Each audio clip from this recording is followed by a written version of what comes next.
राहुल, मैं कुछ नहीं जानती। कॉलेज खत्म होते ही जैसे ही तुम्हारी जॉब लग जाएगी, तुम सबसे पहले मेरे मम्मी पापा से मेरा हाथ मांगने आओगे। नेहा, क्या तुम सचमुच मुझसे शादी करोगी? मतलब तुम मेरे घर में एडजस्ट कर पाओगी? क्यों? तुम्हारे घर में एडजस्ट करने में भला मुझे क्यों प्रॉब्लम आएगी? नेहा, अब मैं तुम्हें कैसे समझाऊं? मेरा घर ऐसा है ना कि दिन में 3-3 बार वो घर और उसमें रखी चीजें हिलने लगती है। हिलने लगती है मतलब भूत प्रेत है या ट्रेन की पटरी के आसपास है क्या तुम्हारा घर? देखो यार, मैं पहले ही कह देती हूँ, मुझे ना ससुराल ऐसा चाहिए जहाँ शांति हो, बस। अब अगर मैंने इसे ट्रेन का सच बता दिया तो कहीं ये शादी के लिए इनकार न कर दे। नहीं, मैं अभी इसे कुछ नहीं बता सकता। मैं इससे बहुत प्यार करता हूँ और इसे खोना नहीं चाहता। अरे नहीं डार्लिंग, ऐसा कुछ नहीं है। वो बस मैं ऐसे ही मजाक कर रहा था। मेरी एक बार नौकरी लग जाए तो मैं तुम्हारे घर आकर तुम्हारे मम्मी पापा से तुम्हारा हाथ मांगता हूँ। यह कहानी है ज्ञानोदय कॉलेज में पढ़ने वाले राहुल और नेहा की। वो दोनों ही मिडिल क्लास फैमिली से थे और पिछले 2 साल से एक दूसरे को डेट कर रहे थे। कॉलेज की पढ़ाई पूरी होते ही राहुल नौकरी की तलाश में लग गया और कुछ समय बाद उसे एक कंपनी में जॉब मिल भी गई। अब उसके घर वाले उसके लिए लड़की देखने की बात करने लगे। बहू आएगी तो कम से कम इन बूढ़ी हड्डियों को थोड़ा तो आराम मिलेगा। वो आकर घर तो संभाल लेगी। ठीक कहती हो आशा। तू कहे तो रमेश से बात करूं। अपने राहुल के लिए लड़की देखेगा? कोई जरूरत नहीं है जी, आप अच्छे से जानते हैं ना आपकी बहन कैसी है। वो लड़की वालों को हमारी खूबियां बाद में, लेकिन कमियां पहले गिनाएगी कि नहर किनारे पटरी किनारे का नया संदर्भ लड़के वालों का घर है, जो कि ट्रेन की बोगी की तरह बीच बीच में हिचकोले खाता रहता है। माँ बिल्कुल ठीक कह रही है बापू। तभी राहुल भी ऑफिस से आ जाता है और उनकी सारी बातें सुन लेता है। क्या मेरी शादी? माँ, आप लोग यहाँ वहाँ ढिंढोरा पीटो। मैं उससे पहले ही अपना क्लियर करना चाहता हूँ कि मैं नेहा नाम की एक लड़की से प्यार करता हूँ और शादी भी उसी से करूँगा। ले, इसने तो सारी समस्या एक ही पल में हल कर दी। अरे, जब तुझे कोई लड़की पसंद ही थी तो पहले ही बता देता। अच्छा, यह बता कौन है वो और कहाँ रहती है? माँ, नेहा नाम है उसका। आर्यनगर में रहती है। मैंने उसे प्रॉमिस किया था कि जॉब लगने के बाद उसका हाथ मांगने उसके घर जाऊंगा। अरे, तो भाई देर किस बात की है? हम कल ही चलते हैं बात करने। लेकिन माँ, मैंने उससे नहर किनारे अपने घर वाली बात छुपाई हुई है। मैं नहीं चाहता कि आप उसे या उसकी फैमिली को इस बारे में शादी से पहले कुछ भी बताओ। ठीक है, हम किसी से कुछ नहीं कहेंगे। अगले दिन वो सब नेहा के घर उसका हाथ मांगने चले जाते हैं। बड़े ही लाड़ प्यार से पाला है हमने अपनी नेहा को। यूं समझ लीजिए हमारे जिगर का टुकड़ा है ये। समझ सकती हूँ बहन जी, आखिर मैं भी एक बेटी की माँ हूँ। बहन जी हमारे लिए हमारी बेटी की तरह ही रहेगी। जैसे हमारे लिए नम्रता है वैसे ही ये भी है। हम लोग शादी से पहले एक बार आपका घर देखना चाहेंगे। वो क्या है ना, आप तो जानती ही हैं, बेटी वाले हैं तो थोड़ी चिंता रहती है। बहन जी, हमारा घर भले ही उतना सुंदर न हो, लेकिन उसमें रहने वाले लोगों के मन में प्यार खूब है। और हम वादा करते हैं कि हम नेहा को भी खुश रखने की पूरी कोशिश करेंगे। बातों से तो यह लोग बड़े ही भले लगते हैं। मकान का क्या है, आज नहीं तो कल नया बन जाएगा। दोनों बच्चे पढ़े लिखे हैं, कमा लेंगे। लेकिन आजकल की दुनिया में ऐसे भले लोग फिर नहीं मिलेंगे। आप ठीक कहते हो जी। फिर सबकी रजामंदी से यह रिश्ता पक्का हो जाता है और कुछ समय बाद नेहा ब्याह कर अपने ससुराल आ जाती है। नेहा के ससुराल के पीछे की तरफ नहर किनारे की जमीन थी, जिस कारण इतनी आसानी से उस पर किसी की नजर नहीं जाती थी। माँ, आखिर कब तक भाभी से यह बात छुपाओगी कि नहर किनारे उनका ससुराल है? आज नहीं तो कल उन्हें यह बात पता चलनी है। हाँ, जानती हूँ बेटी, यही चिंता तो मुझे सताए जा रही है। किस चिंता की बात कर रही हैं आप, माँ जी? कुछ नहीं बहू, वो बस मैं ये कह रही थी कि आज तेरी पहली रसोई है तो तू क्या बनाएगी खाने में? बस वही चिंता लगी हुई थी कि तुझसे क्या बनवाऊं। उसकी टेंशन आप मत लीजिए माँ जी, मैंने पहले ही तय कर लिया है। मैं आप सबके लिए हलवा, पूरी और आलू की सब्जी बनाऊंगी। साथ ही उसका भोग माता रानी के मंदिर में भी लगा कर आऊंगी। क्या माता रानी के मंदिर में? हाँ, क्या हुआ? नहीं, वो तो बस कहना चाह रही है कि मेरी भाभी इतनी पढ़ी लिखी होकर भी कितनी धार्मिक है। ओ अच्छा, वैसे आस्था तो सबको भगवान पर होनी चाहिए ना। राहुल बेटा, बहू को आगे वाली तरफ से मंदिर लेकर जाना, न कि पीछे की तरफ शॉर्टकट रास्ते से, नहीं तो राज खुल जाएगा। हाँ माँ, लेकिन अभी तो मेरी नजरें उस घड़ी पर ही टिकी हुई है। ट्रेन, नहर के पास का डर किसी भी वक्त आती ही होगी, और एक बार फिर ये सारा घर मेले में लगने वाले झूले की तरह हिलने लगेगा। घबराने की कोई बात नहीं है, सब रास्ता साफ है। क्या मतलब बाबा? अरे, मैं नहर किनारे पटरी साइड पर घूमने गया था तो वहाँ पर पता चला कि पुल पटरी बीच में से टूटा पड़ा है। हाँ, इसलिए सभी ट्रेनों को रोक दिया गया है। शुक्र है भगवान का, बाल बाल बचे।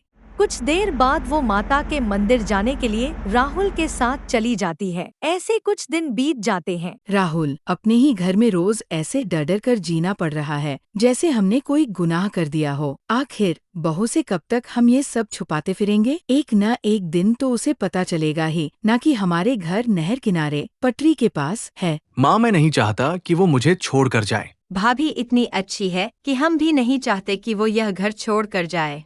ऐसे ही वह दिन भी बीत जाता है। तब एक रोज नेहा रसोई में खाना बना रही होती है और बाकी सब कमरे में बैठे होते हैं कि तभी उनका घर हिलने लगता है। साथ ही सारा सामान भी हिलने डुलने लगता है। बाहर बैठे सभी लोग यह देखकर घबराने लगते हैं। हे भगवान, क्या बहू अंदर ही है ना? न जाने हमारे बारे में क्या सोच रही होगी। लेकिन कमाल है, यह भाभी अभी तक रसोई से भागकर यहाँ क्यों नहीं आई? हो सकता है बहू को लग रहा हो कि यह कोई भूकंप है। वो सभी ये सब सोच ही रहे होते हैं कि तभी नेहा आराम से बाहर आती है। सबसे कहती है, नाश्ते में आलू के पराठे बनाए हैं, आप सब साथ में चाय लेंगे या दही? क्या हुआ, आप सब मुझे ऐसे क्यों देख रहे हैं जैसे मैंने आपकी भैंस चुरा ली हो? बहू, तुझे डर नहीं लगा इस घर के हिलने से? माँ जी, मैं पढ़ी लिखी लड़की हूँ और अच्छे से समझती हूँ कि ये ट्रेन की पटरी नहर किनारे के पास घर होने की वजह से हिल रहा है, और यह सब तो सामान्य कॉमन बात है। पटरी के पास घर होगा तो हिलेगा ही। उस दिन मैंने आप लोगों की सारी बात सुन ली थी और मैं यह बात पहले से जानती थी। मेरा ससुराल पटरी के पास होने से मैं यह घर छोड़कर नहीं जाऊंगी। आप सब मुझसे इतना प्यार करते हैं तो मैं यह घर कैसे छोड़ दूं?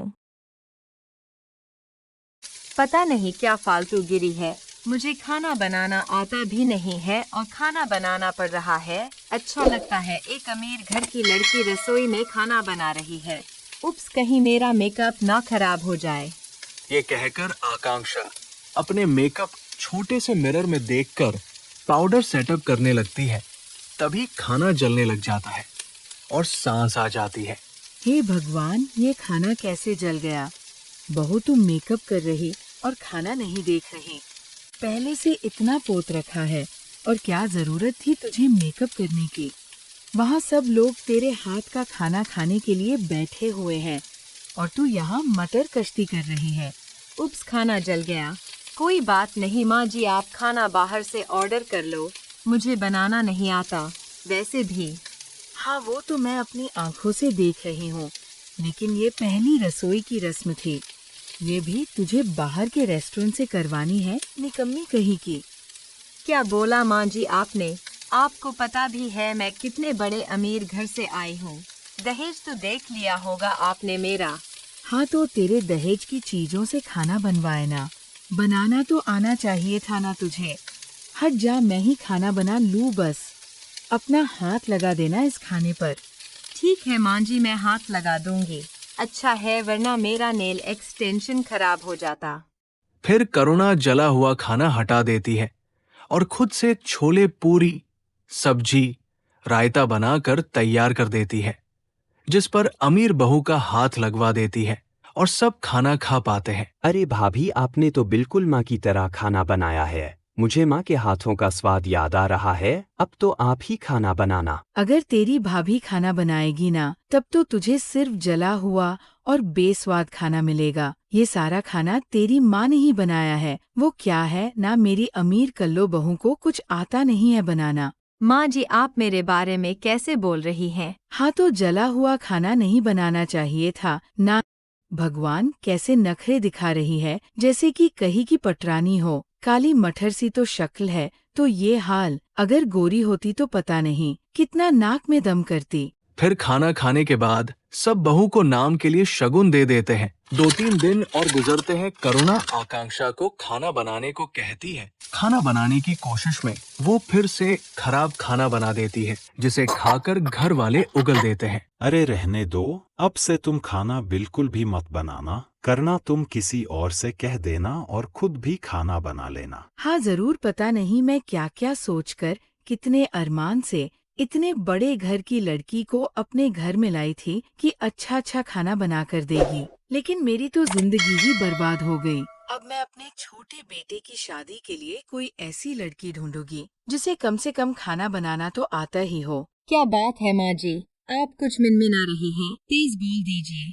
तेरे बारे में मैं कुछ नहीं बोल रही, समझी? ऐसे ही दिन गुजरते हैं। करुणा खुद खाना बनाकर और अमीर बहू के तेवर से बहुत ज्यादा परेशान थी। इस बीच वो गरीब घर की अच्छा खाना बनाने वाली दिव्या को अपने छोटे बेटे के लिए ढूंढ लेती है और झट से शादी कर देती है। जहां शादी के बाद पहली रस्म में वो बहुत अच्छा खाना बनाती है और अपनी बहू को अपने हाथ से सोने के कंगन पहनाती है। आह वाह वाह वाह, बहू ने इतना अच्छा खाना बनाया कि मेरा दिल खुश हो गया। देख रही है, बड़ी बहू खाना ऐसे बनाना चाहिए कि सबके चेहरे खिल उठे। तेरे जैसे नहीं कि तेरे ही जैसा बनाया हुआ खाना देखने को मिले, जला हुआ। माँ जी, आप फिर से मेरे स्किन टोन के बारे में बात कर रही है ना? हाँ, नहीं आता मुझे खाना बनाना। आपको चाहिए थी शेफ बहू आ गई, उससे ही बनवा लेना। हाँ, उससे ही खाना बनवाऊंगी। ओहो, यह घर की महिलाएं भी कितना युद्ध करती हैं। शुक्र है उस जमाने की नहीं है,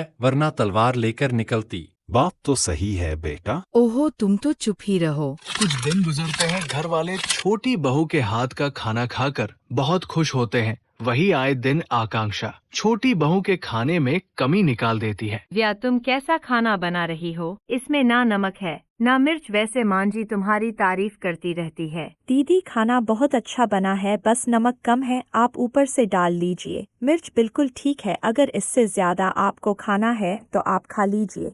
मुझसे ज्यादा टाइम आपको इस घर में हो गया और आपको मिर्च का अंदाजा नहीं है। 2 दिन की आई हुई मुझसे जुबान चलाने लगी। भूलो मत तुम एक गरीब परिवार से हो और मैं अमीर परिवार से। जभी तो आपने खाना बनाना नहीं सीखा और माँ जी से इतना सुनती रहती है। कम से कम मैं सबको अच्छा खाना बनाकर तो खिला सकती हूँ, वरना आपके राज में तो ससुराल वाले भूखे ही रह जाएंगे। बस करो तुम दोनों लड़ना। फिर दोनों बहू चुपचाप खाना खाते हैं। ऐसे ही शाम के टाइम। अरे आकांक्षा, बहू जरा चाय बना दे। नहीं नहीं, तू मत बना, वरना अपनी जैसी काली चाय बना कर ले आएगी। दिव्या, बहू तू बना कर ला। हाँ हाँ माँ जी। ये कहकर दिव्या अपनी सास के लिए चाय बना कर लाती है, जहां वो सास के सामने अपने हाथ को चाय से मैच करके दिखाती है। मेरे से अलग है चाय, दूध वाली चाय। हाँ ठीक है, अब मैच द फॉलोइंग मत करके दिखा। बड़ी बहू, तू छोटी बहू से खाना बनाना क्यों नहीं सीख जाती? कब तक जला हुआ बेकार खाना बनाएगी? जब तक आपको आदत नहीं हो जाती। कुछ दिनों में करुणा को समझ में आ जाता है